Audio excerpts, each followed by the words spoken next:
Bienvenido amante del misterio. Disfruta las historias de terror de la vida real contadas por personas que han sido atormentadas por entes oscuros. Comenzamos.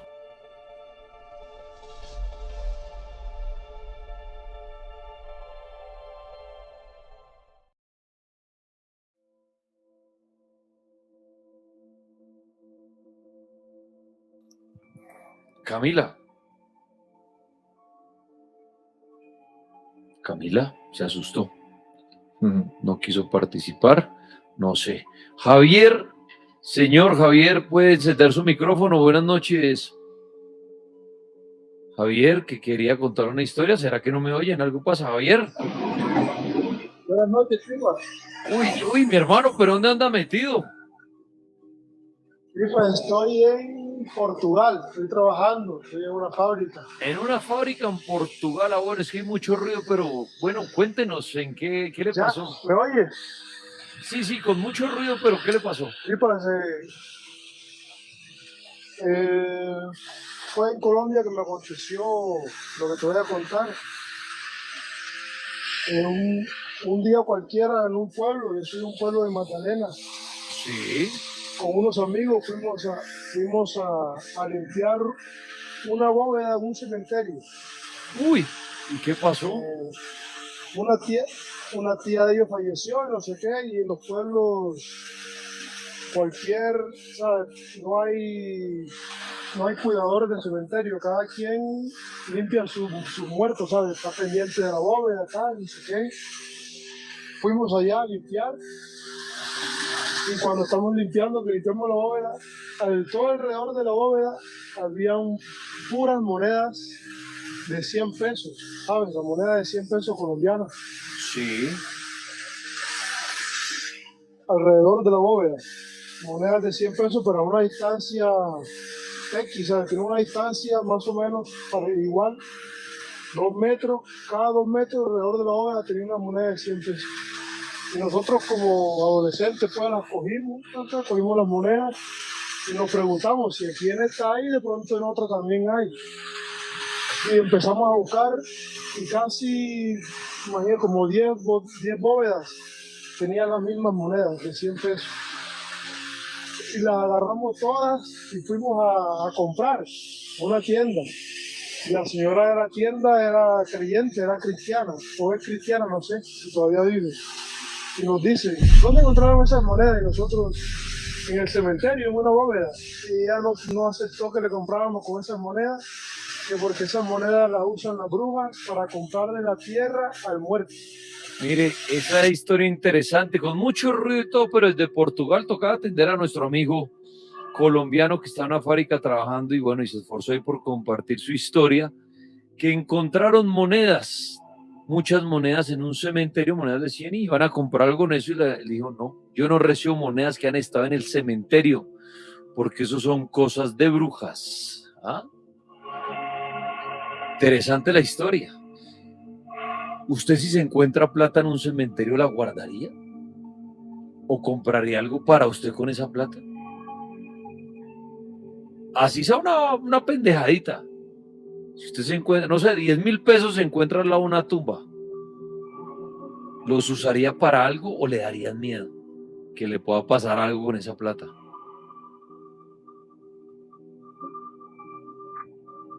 Buen tema ese, ¿no? No había pensado encontrar uno plata en un cementerio y decir, uy, ¿será que me compro algo de comer con eso?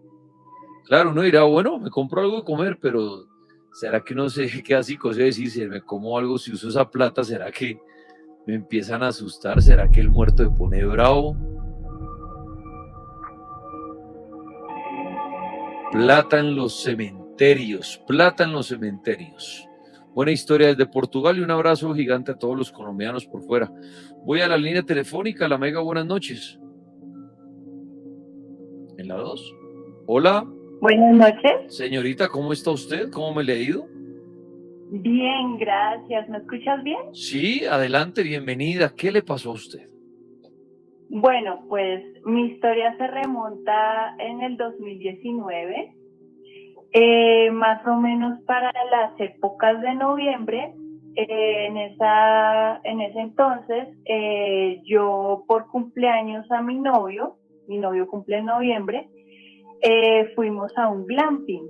Era un glamping que está ubicado por Cundinamarca, por San Francisco. Sí. Y resulta que lo peculiar de ese glamping es que no tenía ningún tipo de conexión Wi-Fi, sin nada de redes, Ok. por lo que tú podías desconectarte. Sí. Bueno, resulta que esa noche, pues yo compré una tortica de cumpleaños, celebramos y demás, pero cuando nos fuimos a dormir, ya durante la madrugada, yo me acuerdo que al frente de mí aparecieron 4 sombras.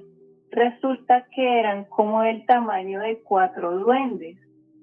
Eran con unas siluetas muy bien definidas, o sea, tú podías ver que uno era flaquito, otro era gordito, y resulta que uno de ellos me empezó a decir, oye, ¿será que podemos coger un pedazo de torta? Es que a nosotros nos gusta mucho el dulce.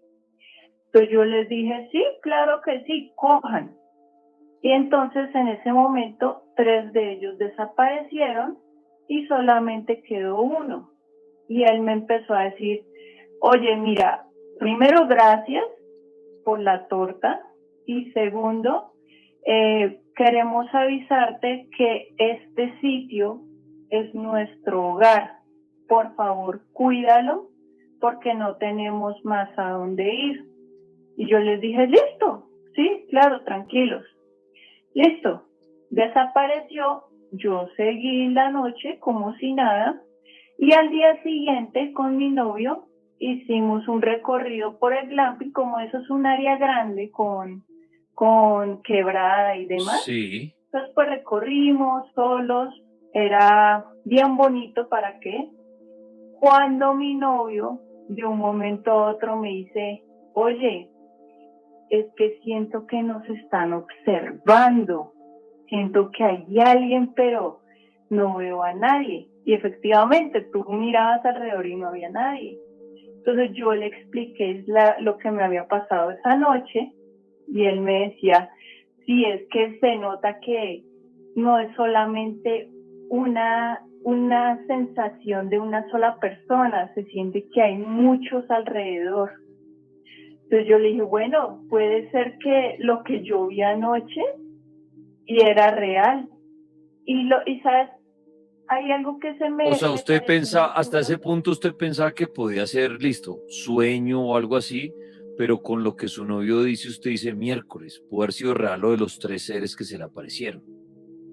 Correcto. Y sabes que fue algo que también se me hizo muy extraño, ¿Qué?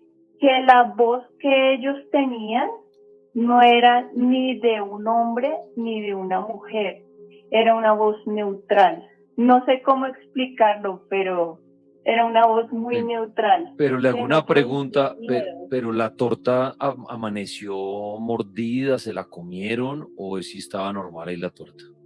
Bueno, imagínate que la revisé y no Ajá. aparecía como si tuviera alguna señal de haber sido cortada, pero la torta se dañó.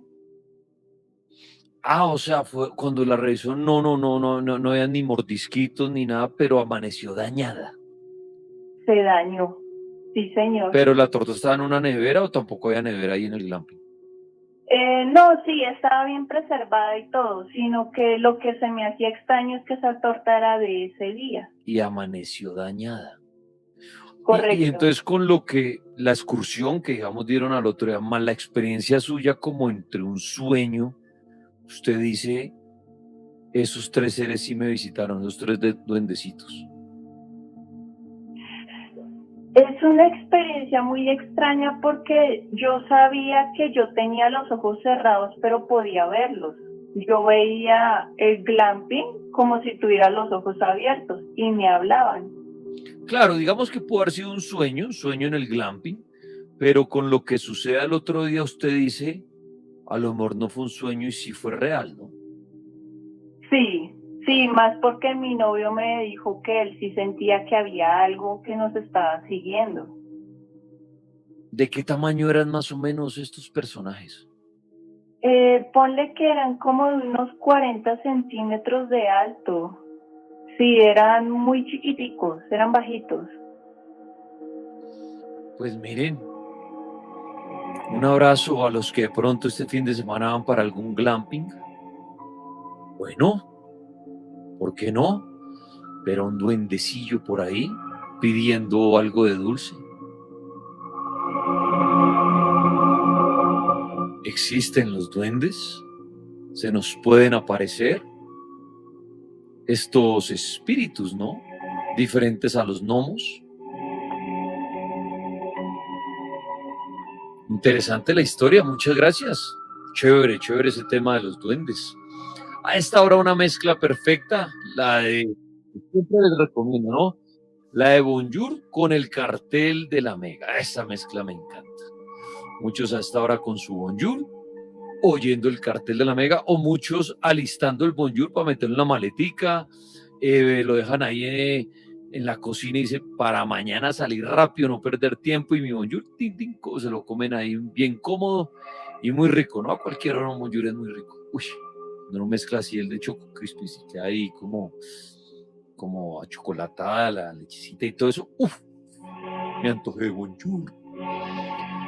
Muy bien, estamos aquí en el cartel paranormal. Yo creo que a los duendes les gustaría el Bonjour, porque puede ser dulcecito, ¿no? Dale un duende, regálenme un Bonjour. Un abrazo a los duendes que comen Bonjour. Si les gusta el dulce, pues les va a tener que gustar el Bonjour, que es muy rico. Muy bien, ahí está esa historia de los duendes. Oiga, quiero darle paso rápidamente aquí a mi amigo Charlie Paranormal, que tiene información del terremoto en Chile. Viejo Charlie, ¿qué encontró? ¿Qué información encontró? Daniel, mira, buenas noches para ti, Buenas para noches. Paul, para la audiencia. Mira, me dicen que acá, estoy mirando desde el Centro de Sismología de la Universidad de Chile, y Sí. que el epicentro es San Pedro de Atacama. El sismo fue de 7.3 grados con una superficie de 165 kilómetros superficial, o sea, fue más profundo, o sea, no fue como tan, Afortunadamente hay no bastante fue como tan profundidad. destructivo, ¿no?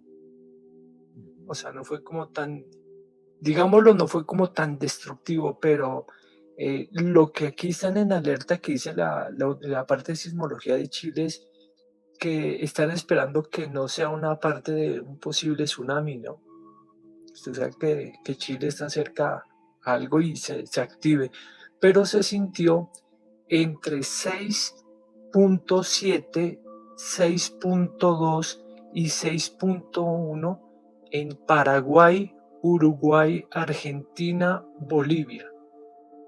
Ese fue como el recorrido que hizo las vibraciones, ¿no? Qué fuerte. Afortunadamente tiene bastante profundidad. Recuerden que a menos Sí. profundidad, cuando uno oye que hay un terremoto o algo, a menos profundidad más fuerte. Por eso cuando a veces dicen, no, apenas a 10 kilómetros de profundidad, a 5, es cuando más sacude la superficie y se desploman las cosas. Afortunadamente, dice Charlie, 166 kilómetros de profundidad. Afortunadamente, pero ojalá no pasen cosas a mayores, ¿no? Sí, esa es la única información que tengo y es del diario, de la parte de sismología de la Universidad de Chile y del diario La Tercera, Daniel. Muy bien, pues viejo Charlie, le agradezco ahí por la info, muy amable. Dale, feliz noche para todos, chao. Chao, Charlie, gracias por toda la nota. Incentive 101, buenas noches, ¿qué historia quiere compartir la noche de hoy? Bienvenida o bienvenido.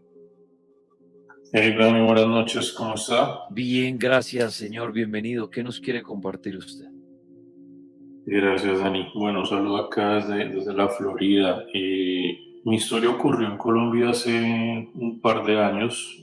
Yo trabajaba en el área de la salud, básicamente en el área de las ambulancias. Okay. Cierta vez estábamos trasladando un paciente al hospital cardiovascular en Soacha. Íbamos llegando con el paciente, era un paciente estable, sin ningún inconveniente. Cuando de pronto en la vía nos hizo pare un policía de tránsito, nos estaba diciendo de que había un accidente adelante, que por favor atendiéramos al paciente. Ok.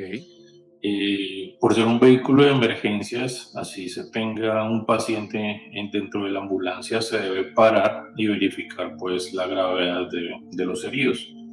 En este caso se trataba de un hombre como de unos 70 años que había sido atropellado. No quiso pasar por el puente, pasó corriendo y pues desafortunadamente un camión lo golpeó. Cuando llegamos la comunidad pues estaba muy alterada porque ellos pensaban que éramos nosotros la ambulancia que habían asignado para atender ese caso, pero pues dio la casualidad era que nosotros simplemente íbamos pasando. Entonces desde el inicio el ambiente estaba bastante pesado. Sin embargo, pues nos detuvimos, hice la valoración del paciente, pero pues ya uno determina, incluso sin ni siquiera estar en contacto con el paciente, se puede pues ver de que ya definitivamente no había mucho que hacer. Ok.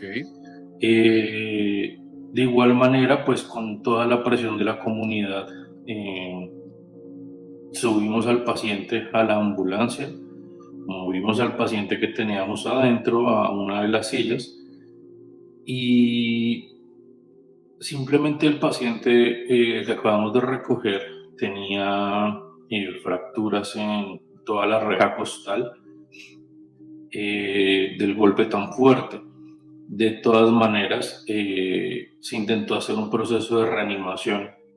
Yo empecé a hacer la reanimación, lo cual era bastante complicado, precisamente pues porque tenía las costillas fracturadas.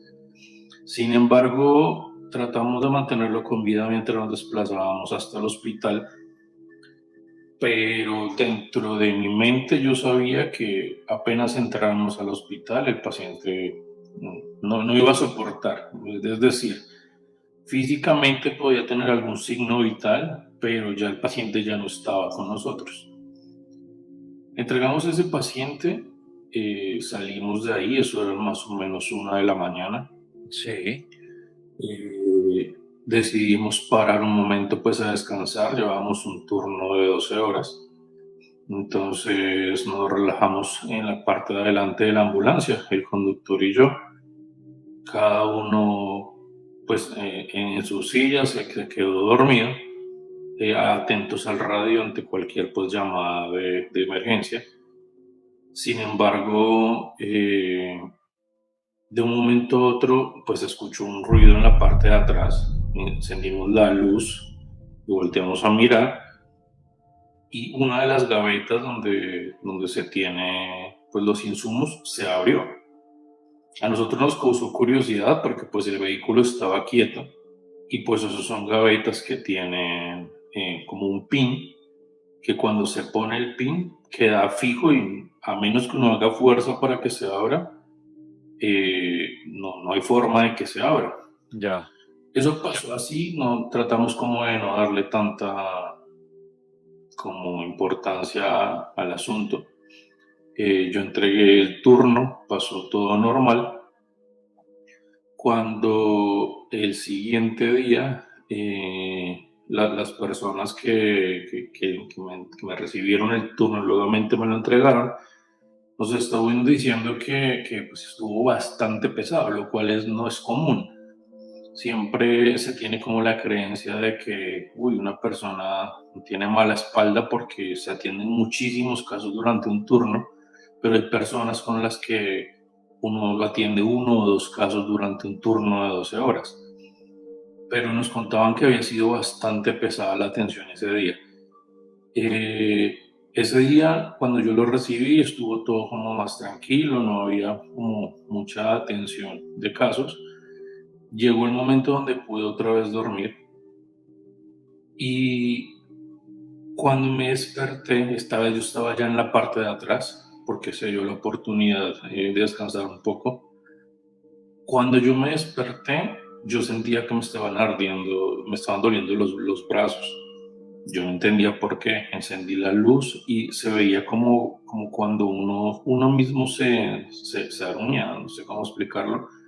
Se veían las líneas de las uñas en Ok, los brazos. sí, Eh, Obviamente, pues uno como que trata de asociarlo a algo eh, lógico.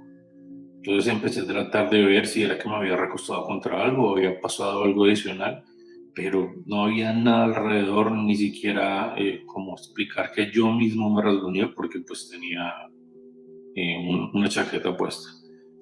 Entonces ya se terminó el turno y bueno, ya para concluir, ya entregué nuevamente ese turno y a partir de ese día empezaron a ocurrir muchísimas cosas con esa ambulancia.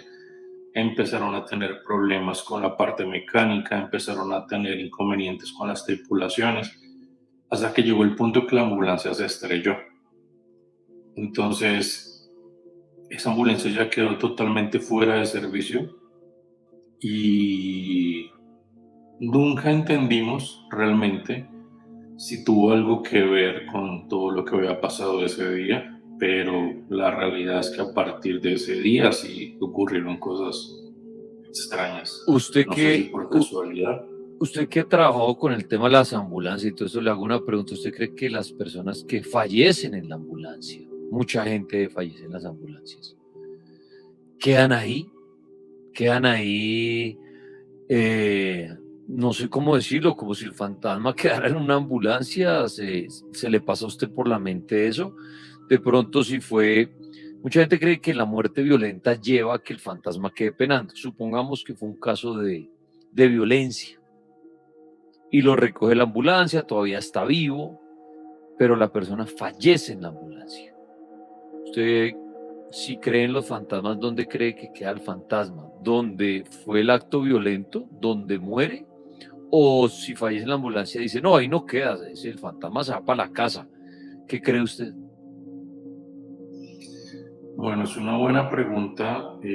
Estoy de acuerdo en el tema de que, bueno, todos a nivel energético, todos somos energía y cuando ocurren situaciones fuertes donde pues, se expresa una energía positiva o negativa, quedan como marcas, digámoslo así, como impregnación de la energía en ese lugar. Efectivamente, no considero tanto de que sea que quedó en el lugar, sino donde finalmente falleció. En este caso, aunque la emoción negativa, por así decirlo, al momento de morir ocurrió en la calle, el paciente finalmente murió dentro de la ambulancia. Entonces, yo siento que fue más como el tema de la energía que quedó negativa al momento de que falleció, porque pues evidentemente pues ante una estrella, un accidente de tránsito, es muy fuerte la energía triste, negativa, como pesada que ocurre en el momento. Oiga, a manera de chisme, no sé si usted sepa, pero hago la pregunta, se me acaba de pasar por la mente. Sabiendo que en las ambulancias muere tanta gente, y como usted dice, mucha gente es creyente que donde fallece la persona queda como impregnada esa energía. ¿A las ambulancias les harán algún tipo de ritual de limpiezas, oraciones con sacerdotes, con algo? ¿Usted sabe algo de eso? Así como la gente manda a bendecir los carros, ¿no? El famoso pueblo en Boyacá, en Colombia, y hay otros pueblos donde la gente ya su carrito y le echan agua bendita y todo. Yo pregunto en mi ignorancia y dejo la pregunta por si alguien sabe. ¿A las ambulancias les harán algún mantenimiento espiritual? Vea que sí, Dani, en la empresa que yo trabajaba era una empresa privada y ellos eran muy creyentes con todo el tema de la Virgen y con todo el tema como espiritual. Ellos mensualmente siempre contrataban el servicio como de un párroco, de un cura, precisamente como para que hiciera una especie de oración, reunía todas las ambulancias, hacía todo lo relacionado como el tema de limpieza para ellos. Yo tengo pues mis creencias y mi manera como canalizar todo ese tipo de situaciones, pero ellos sí lo hacían de esa manera. Ellos simplemente contrataban un cura, el cual iba, eso era un domingo, casi el último domingo del mes, y llevaba agua bendita y empezaba a hacer oraciones, reunían a todos y empezaban a hacer como el tema de la limpieza energética de todas las ambulancias. No es muy común hasta donde yo vi, o sea, en las empresas que trabajé fue la única empresa que yo vi que hacía algo similar. Ahora, puede que también lo haga el conductor de una ambulancia calladito él, ¿no? O sea, que no le informe al hospital para que la cual trabaja o algo, pero lleve de pronto agüita bendita y de pronto antes de arrancar su turno riega agua bendita y una oración y no sé, un brille para ellos la luz perpetua, algo así, para que de pronto él se sienta como seguro, de pronto como el que maneja un coche fúnebre. De pronto la empresa puede que no lo haga y diga que aquí no hacemos eso, pero puede que el conductor que le toca turno en su ambulancia haga su ritual calladito él, ¿no? Puede ser. Sí, sí, sí. De hecho, conoció a uno de los conductores que, pues él tenía así como su especie de tradición, de ritual diario antes de empezar el turno. Y él cargaba escapularios por todas partes y cargaba en la billetera muchísimas tarjetas con imágenes de muchísimos santos. Y él decía que él le rezaba como a 3 o 4 santos antes de empezar el turno, precisamente porque él decía que él tuvo en alguna vez una situación bastante fuerte con uno de los pacientes y quedó como muy traumado, digámoslo así, con la situación que vivió. Entonces él que accedió, creo que la hermana trabajaba con algo relacionado con santería o algo así. Entonces ella como que le explicó formas de protegerse, formas de evitar toda esa energía negativa, pero yo la verdad nunca puse en ejercicio como nada relacionado, pero sí vi que el conductor hacía eso. Pues, amigo Incentive, muchas gracias por compartir su experiencia sobre ambulancias, ¿no? Uno a veces habla mucho de hospital como tal, como, ¿no? Como la camilla y eso, y el cuarto donde fallece la gente, pero pónganse a pensar cuánta gente fallece en una ambulancia, que ahí es donde, chao, se va la persona. Y por eso hacía esa pregunta y todo, ¿será que ahí queda el espíritu? Además, si fue por un acto violento o algo, un accidente de tránsito, y la persona termina falleciendo en la ambulancia, ¿será que queda ahí? ¿Y será que cada conductor o empleado de esa ambulancia le hace su trabajito secreto? ¿O habrá empresas como la que él trabajó, privadas, que dicen cada fin de domingo, fin de mes, venga el Padre, háganos la oración a nuestras ambulancias? Estamos con historias paranormales a esta hora en el cartel de la Mega. La línea, recuerden, está habilitada, la línea telefónica 601-288-4218. Por aquí quiero saludar a Truth, está por ahí. Buenas. Buenas noches, Dani, ¿cómo estás? Mi nombre es Camilo, estoy llamando de Miami. Camilo desde Miami para el mundo, qué bueno que se conecte con nosotros y qué historia nos quiere compartir. Listo, Dani, no, yo quiero contar mis historias paranormales. He tenido varias durante el transcurso de mi vida. La primera que me acuerdo fue de muy pequeño, como a los 5 o 6 años en Cali. Yo me acuerdo que mi abuelita siempre me decía en las noches que rezara o el ángel de la guarda o un par de Padres Nuestros y me fuera a dormir.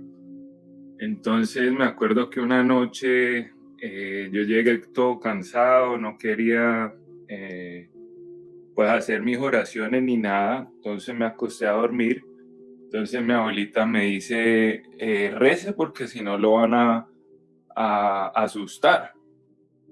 Entonces yo le dije como que no le paré bola, entonces yo no, tita, tranquila que no va a pasar nada. Entonces me acosté a dormir y pasaron como 2 minutos, nosotros vivíamos en un segundo piso. Atrás de la ventana había una zona verde donde no había acceso estaba toda encerrada y llegan de la nada y me tocan la ventana así durísimo, pa, pa, pa, pa, pa, pa. Y yo, uy, me levanto de la cama, abro la ventana ahí mismo para ver qué era, porque pues atrás nunca habían acceso a nadie y era de noche y todo. Abro la ventana cuando había una de esos, como esos espíritus de Harry Potter que son como todos negros, con unas capas negras, todas raras. Sí. No sé cómo se llama, pero igualito, era el mismo espíritu. Llegó ahí, cuando lo vi, arrancó a volar, pero volaba por todas todas las paredes. Los dementores se llamaban. Esos mismos, pero igualito, así como los pintan en la película, idéntico. Y llegó y apenas lo vi, salió volando por todos los edificios, pero pasaba, era rapidísimo, como una sombra. ¡Pah! Entonces, bueno, esa fue la primera historia que me pasó de pequeño. Entonces yo crecí como con esa vuelta de lo paranormal, de que había algo raro pues en este mundo que uno no sabe. Entonces, yo crecí pues queriendo como explorar algo espiritual y la cosa, entonces me metí en lo que era salirse del cuerpo, hice cosas con el Gemisync, que eran como frecuencias que uno se pone en las dos orejas para salirse del cuerpo. Me iba a dormir conscientemente, entonces tenía como muchas experiencias espirituales. Entonces llegué a un punto de que yo me cansé como de buscar y le dije al creador, le dije, bueno, si el creador, si es verdad de que usted hizo todo esto y de que es el todopoderoso, y de que usted es el omnisciente, el omnipresente, entonces usted está aquí. Entonces yo le dije, yo quiero ver mañana que tú me digas si usted es judío, yo me meto al judaísmo. Si usted es Mohammed, yo me meto de cabeza a ser musulmán. Si usted es hasta Satanás, yo me meto yo quería encontrar la verdad. Okay. Y le dije, muéstrame tu poder y yo lo quiero ver es mañana. Yo dije, si usted es el todopoderoso y hizo todo esto que veo, mañana mismo quiero que me muestre. Entonces me fui a dormir así, llega la mañana y me levantó una llamada a un panita mío. Yo también soy árbitro de fútbol, entonces el socio me dice, ve, ¿a dónde estás? Necesito que me reemplazcas porque me dañé el pie, no puedo pitar. Entonces yo, bueno, ¿a dónde estás? Me dice, no, venite acá a una iglesia, era una iglesia cristiana. Y yo, uy, bueno, eso fue como la primera respuesta que me dio, pero no recibí nada. Entonces después empecé a sentir como una voz que me decía que yo tenía que pedirle perdón a mis papás. Eso hacía vueltas, no, pedirle perdón, porque yo fui muy cagado, que me iba de la casa, fui mal hijo, pues.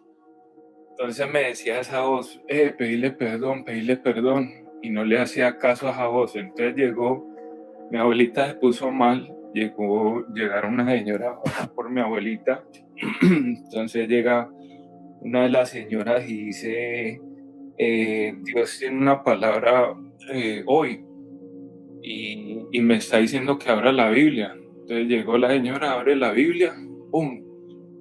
Así al azar. Y entonces un versículo que decía, honra padre y madre, algo así decía. Entonces llegó y empecé a sentir como un calor, una vibra, se me movía el cuerpo y yo, uy, ¿qué es eso?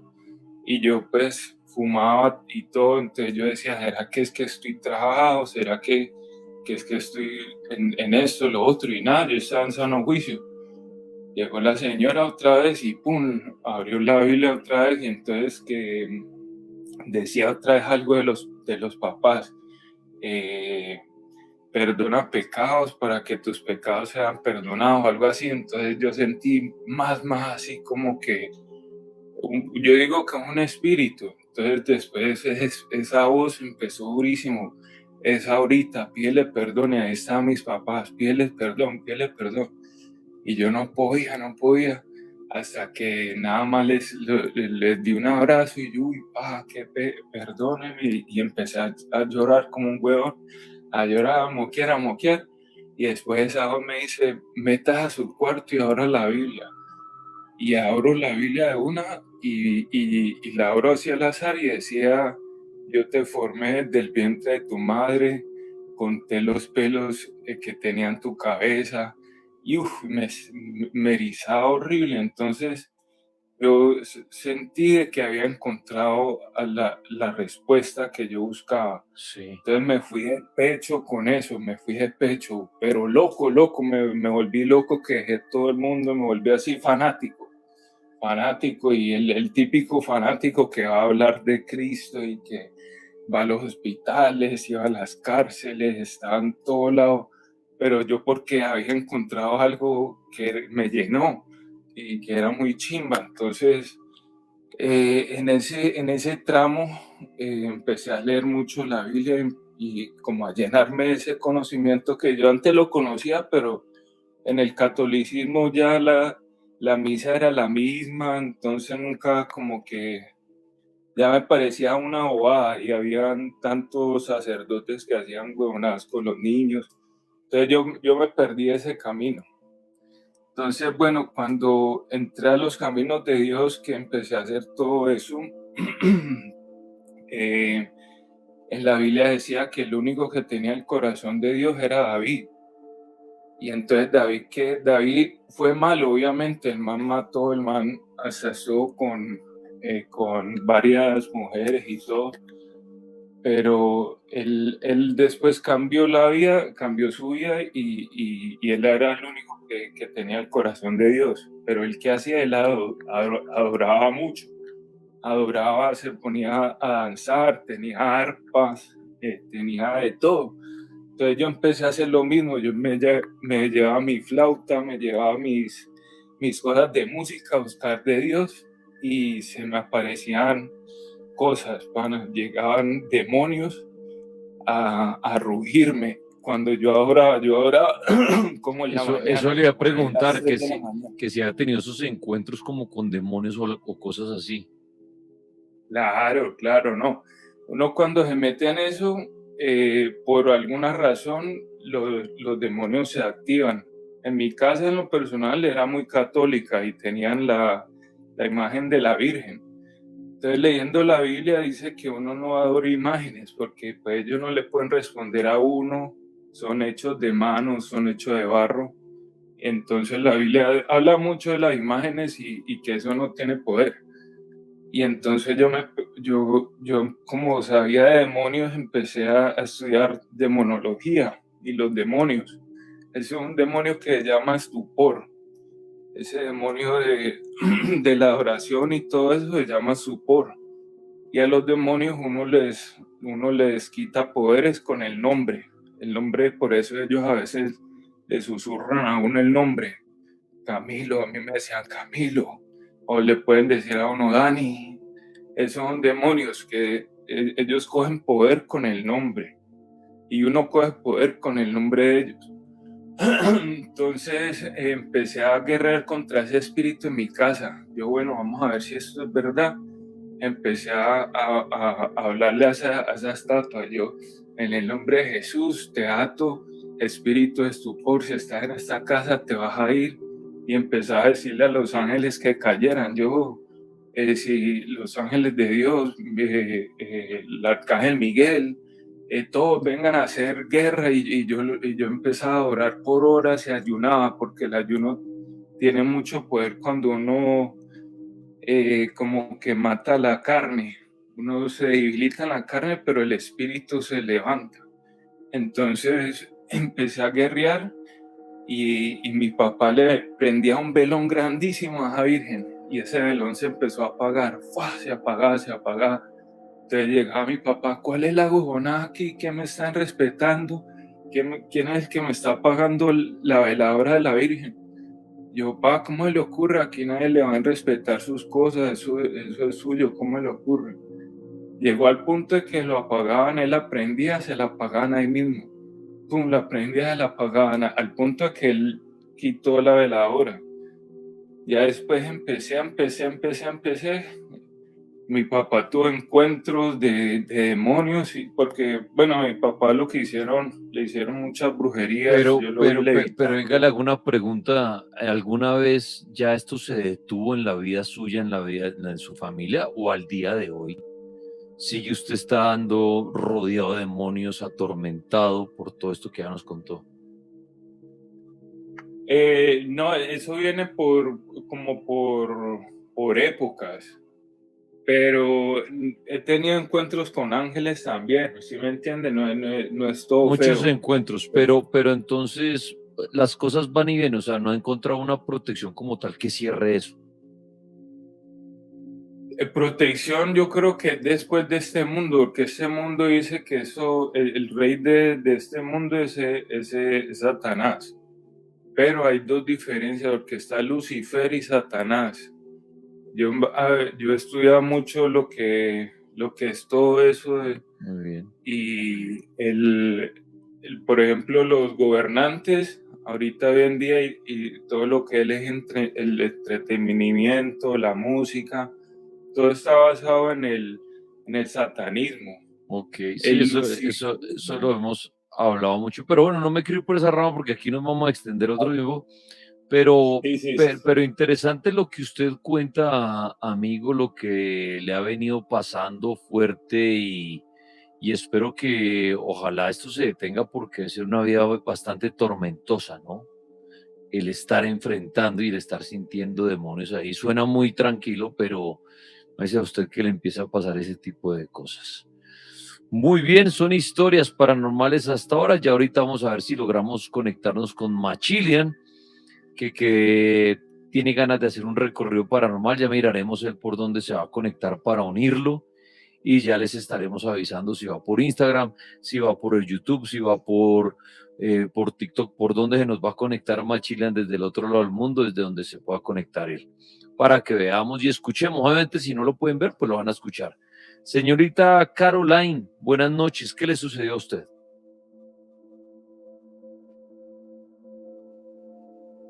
Hola, buenas noches, Dani. Bueno, te cuento un poco. Mira que, bueno, yo soy de la ciudad de Santa Marta, vivo aquí en Bogotá hace aproximadamente 10 años. Hace poco yo me fui a La Calera porque tengo unos familiares que viven vía La Calera. Hace aproximadamente un mes y medio me fui allá. Espérame que estoy un poquito nerviosa. Bueno, estuve allá un tiempo, me pasaba mucho, bueno, yo no soy miedosa porque pues yo no sé por qué, pero soy muy sensible ante cosas así feas, pues muchas veces he visto muchas cosas que no me explico después. Dani, ¿me escuchas bien? Sí, adelante. Bueno, vale. Como que he visto cosas que finalmente yo no me explico y digo como que ¿por qué yo estoy viendo esto? Sí, pues yo no soy tan creyente en ese tipo de cosas. La verdad, no creo en tantas cosas raras, pero sí he visto muchísimas. Bueno, me pasó que en esta casa en La Calera yo no podía dormir. O sea, yo como que me acostaba a dormir y me despertaba porque sentía que me miraban, pero era una mirada súper pesada, que finalmente terminaba despertando. Yo soy de las que yo me acuesto a dormir y en la madrugada no me despierto a nada, sino a las 7 de la mañana, ya que me despierto al baño y demás. En esa casa no. Yo me despertaba en la madrugada una y dos veces y siempre sentía que me miraba. Incluso un día me desperté porque sentí que me estaban llamando, como que me decían mi nombre al oído. Sé que pues obviamente uno no debe responder ni nada de eso, pero es como si tú estás durmiendo, te llaman, pues tú dices ¿qué? Pues lo normal. Bueno, pasó el tiempo, unos familiares, como que mis familiares que vivían en esa casa se iban de viaje, me dijeron como Caroline, quédate acá, por lo menos para que pues cuides la casa, o no tanto para que cuides, sino para que no te tengas que ir a otro lugar. No, yo no me quise quedar porque la casa siempre me pareció demasiado pesada, pero era una cosa impresionante que a mí me daba miedo hasta dormir allá cuando no soy miedosa. Hace 3 días me llama un familiar que vive en esa misma casa y me dice como, Caro, imagínate que él tiene una perra. La perrita pues se queda por ahí toda la noche. En la madrugada la perra se monta en la cama y se orina en la cama como que tenía miedo. Sí. Bueno, se orinó la cama. Y esa casa tiene un ventanal grande que es como transparente que da hacia el patio porque hay una terraza. Él dice que en el patio, o sea, él mira porque tenía el blackout arriba y mira y ve como un niño como de 4 años, como jugando en las escaleritas que habían ahí, como subiendo y bajando las escaleras, pero jugando. En ese momento como que dice que, pues madre, yo pensé que estaba soñando, pero no estaba soñando. Que él veía al niño subir y bajar las escaleras, hasta que él enciende la luz de la habitación. Cuando él enciende la luz de la habitación, como que el niño se esconde detrás de un arbolito que había en ese mismo patio, pero finalmente no logró entender qué era. Pues si es un espanto, pues yo no creo, pues yo soy consciente y te he escuchado mucho que los niños pues no asustan, o sea que normalmente pues los niños no andan por ahí, los niños que fallecen pues se van a descansar y ya está.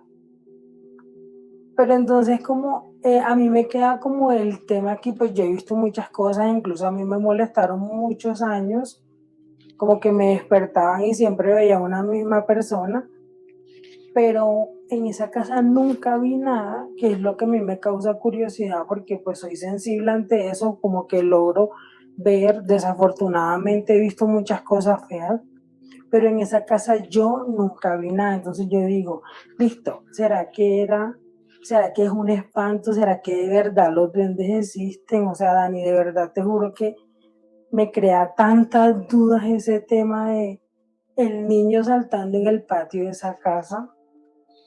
Pues, Caroline, le agradezco mucho su historia, no interviene mucho porque hay como una fallita en el internet de ella, pero sí es interesante, muchos dicen eso de los niños, ¿no? La verdad no la tiene nadie en lo absoluto acerca del tema de los fantasmas y el tema paranormal, pero muchos creen que los niños, cuando se manifiesta el fantasma en forma de niño, que no es el niño que falleció, dicen que o lo asocian sí a los duendes o a los demonios, ¿no? Hay mucha gente que dice, un niño no queda penando. Otros sí dicen eso. Otros dicen, no, el niño también queda como fantasma, de acuerdo a la manera en que se despidió de este plano. No hay una verdad absoluta. Es lo que usted, señorita, quiera creer de ese acontecimiento que vivió. Dicen que existe algo llamado el rey rata, que es un engendro de muchas ratas tan enredadas por sus colas que se arrastran juntas durante años entre una masa de pelambre, colmillos y uñas. Cuando alguna de ellas se muere, las demás la devoran y siguen cargando con su esqueleto a cuestas. Eso es un rey rata, dijeron al interior de las calles del Bronx, cuando en 1998 se presentó una invasión de ratas tan grandes como perros y que parecían ser más peligrosas que las mismas bodegas y casuchas donde sus habitantes cocinaban la droga, picaban cuerpos machetazos, se prostituían entre la basura y hasta hacían rituales de brujería, a tan solo unas cuantas cuadras del Palacio de Nariño. Al comienzo, las ratas asomaban solo cuando caía la noche, entre los basurales, arrastrando algún perro callejero del que solo quedaba un aullido en el aire, porque no dejaban ni los huesos. Pero luego, las ratas se hicieron más intrépidas. En el mes de noviembre de 1998, ante la mirada impotente de algunos jíbaros y recicladores, raptaron a un niño de 10 años, jalándolo del brazo hasta llevárselo a la oscuridad de la alcantarilla abierta más cercana. Incluso uno de los temidos Saiyajines, quienes custodiaban las ollas de droga de la calle L, rompió su protocolo de seguridad y saltó detrás del niño, que gritaba, dominado por el pánico. De un salto, el Saiyajin entró armado con un machete a la alcantarilla, pero al cabo de un rato salió, con la mirada desorbitada y cubierto de excremento hasta el cuello. Apenas tartamudeó.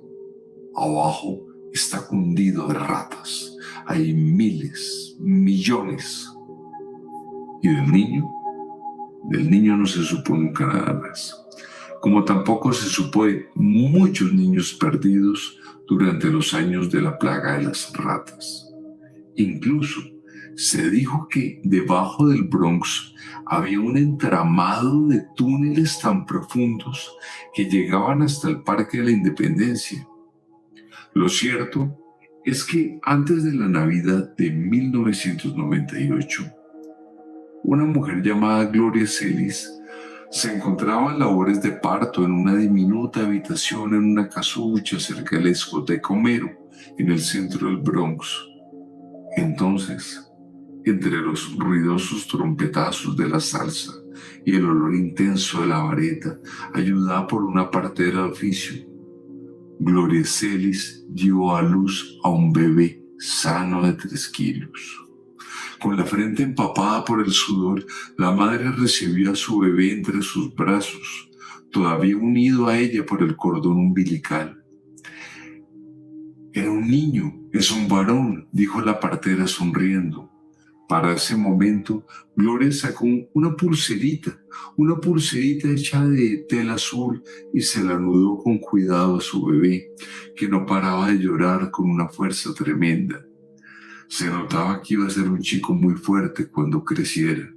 Entonces, cuando terminó de anudarle la pulserita, Gloria sonrió y le dijo emocionada y casi ahogada por las lágrimas: Este es un lazo de madre e hijo que no se va a romper nunca. Pero en ese momento se apagaron las luces en el Bronx por un cortocircuito en un transformador, qué sé yo, dejando a la habitación sumida en la más densa oscuridad. La gente de la discoteca gritaba despavorida.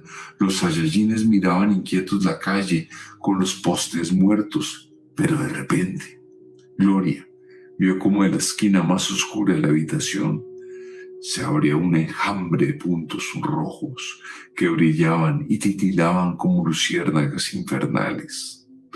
Cuando regresó la luz al Bronx, la joven Gloria gritó de horror cuando vio que en sus manos solo quedaba la mitad del cordón umbilical, ahora mordisqueado de tajo. Le habían robado a su hijo de sus propios brazos. Nunca lo encontró y a comienzos de 1999 el control de plagas de Bogotá aseguró que habían exterminado a la población de ratas que había asolado el Bronx.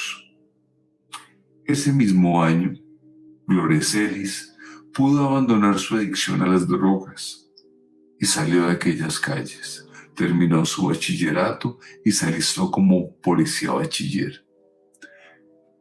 Al cabo de unos 10 años, Gloria había armado una familia nueva y era una de las primeras mujeres en el comando antidisturbios de la policía.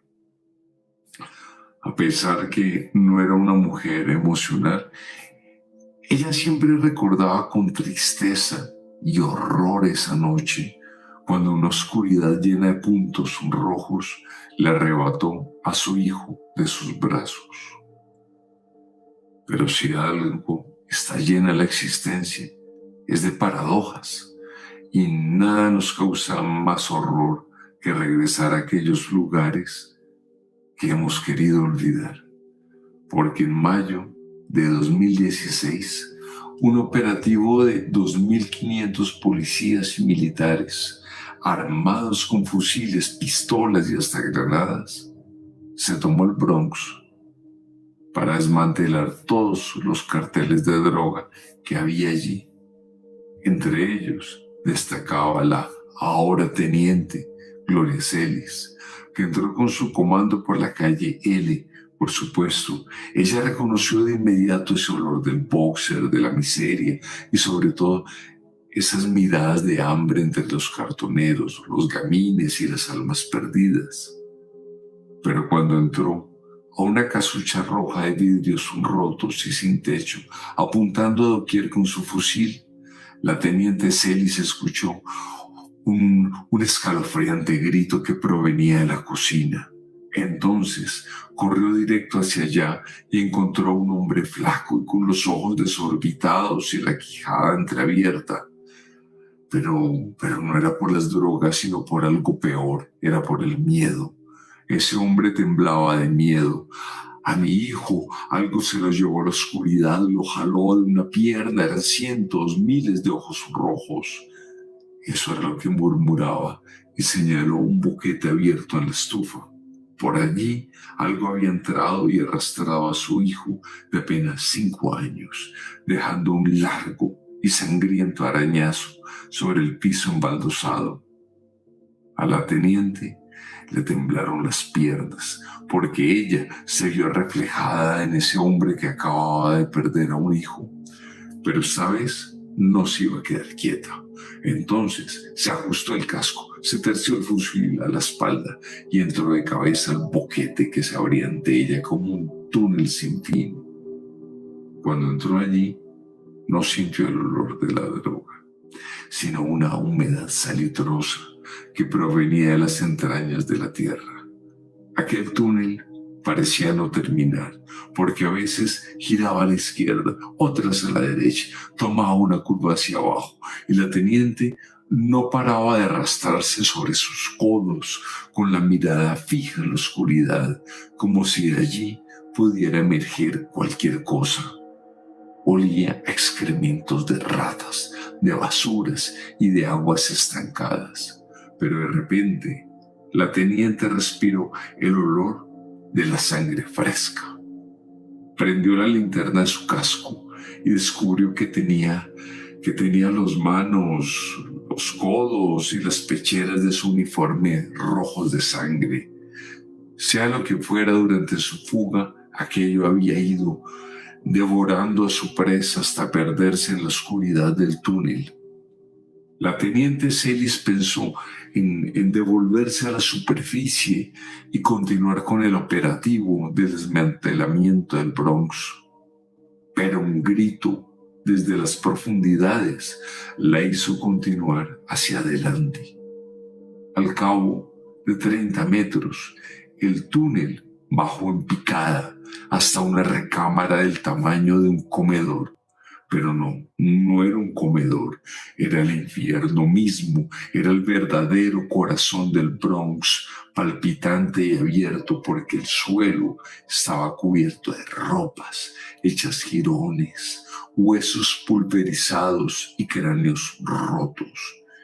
Y en su centro estaba de pie el rey rata, el verdadero rey de la miseria. Porque el rey eran muchos, cientos de hombres y mujeres, ciegos, bestiales y desnudos, todavía unidos y enredados por sus cordones umbilicales. Y como si fuera una segunda piel, sobre ellos fluía una espesa capa de mugre, excrementos, pelo, uñas, colmillos y hasta dientes de leche, porque ahí estaba lo que habían mudado, desechado y abandonado durante años. Ante aquella visión, la teniente apenas abrió la boca y no fue siquiera capaz de gritar, porque sus pulmones habían quedado secos de tanto horror, mucho más cuando vio que algunas manos del rey rata se repartían el torso de aquel niño y otros jalaban limpiamente su columna vertebral, mientras un par de fornidos pies pisoteaban su cabeza hasta volverla papilla para que algunas de sus bocas lamieran la sangre y los sesos directamente del piso. Pero lo que hizo que la teniente Gloria Celis al final sí gritara, porque cuando gritó lo hizo con todas sus fuerzas, no fue la contemplación de aquel infierno, sino algo más simple, más sencillo y acaso más humano. De uno de los brazos de aquel engendro todavía estaba anudada una cinta de tela azul, una cinta que significaba que el amor de una madre y un hijo jamás se rompe, ni siquiera en las más terribles condiciones. Entonces, tal vez fue el olor a su madre o a la leche apenas bebida una vez, pero una parte del rey rata estiró hacia ella una zarpa de afiladas uñas y con una cinta azul anudada en su felpuda muñeca, como pidiendo una caricia o un gesto de amor. En todo caso, la teniente Celis se acercó temblando a esa monstruosidad llena de bocas que no paraban de masticar la carne, de ojos pálidos que tenían clavada su mirada en ella y de zarpas listas para destrozarla en un segundo, como si fueran las afiladas aspas de una licuadora. Entonces, aquella madre sacó un pesado objeto de su maleta y se lo puso en la mano abierta de su hijo para cerrarle luego sus nudosos dedos. No se atrevió a mirar bien su rostro deformado. Sabía que esa imagen la iba a perseguir hasta el último día y mejor se alejó corriendo hacia la entrada del túnel, donde la teniente se perdió arrastrándose a toda velocidad, justo antes de que la granada de fragmentación estallara con violencia detrás suyo. Unas semanas después, la prensa de la alcaldía habló del éxito de la operación del Bronx, pero sin embargo nadie dijo nada de aquella madre que tuvo que bajar a los abismos del infierno solo para cortar el cordón umbilical de su propio hijo y liberarlo de los vicios del temido rey rata.